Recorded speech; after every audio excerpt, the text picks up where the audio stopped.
اس لیے کہ اپنے قدم جما سکے۔ نغمانہ بالآخر تحسین سے نکاح کرنے میں کامیاب ہو گئی۔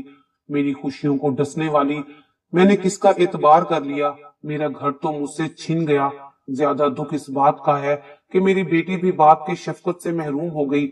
کسی کے بہکاوے میں آ کر زہر کا پیالہ پی لیا، اب کہاں سے سکون ملتا؟ اس بات کو 5 سال گزر گئے ہیں، آج تک در در کی نوکریاں کر رہی ہوں۔ والدہ فوت ہو گئی ہیں، نہ کوئی بہن ہے نہ کوئی بھائی۔ نوکری کی تھکن بھی عورت کے لیے جان لیوا ہوتی ہے، یہ تو وہی جانتی ہیں جو نوکری کرتی ہیں۔ میں نغمہ کی زندگی کا کانٹا تھی، مجھے نکال کر اس نے مراد پالی۔ سوچتی ہوں اگر سہاگن رہتی تو اچھا تھا، شوہر جیسا بھی تھا کچھ دنوں بعد گھر آ ہی جاتا تھا، معاشرے میں عزت بھی تھی، گمان تھا طلاق لے کر سکون مل جائے گا، لیکن نہیں ملا۔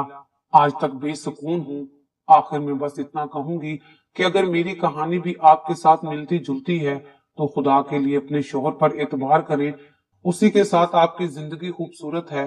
دوسری عورتوں کی باتوں میں آ کر اپنی زندگی اپنے ہاتھوں سے برباد نہ کریں، جس طرح میں نے کی۔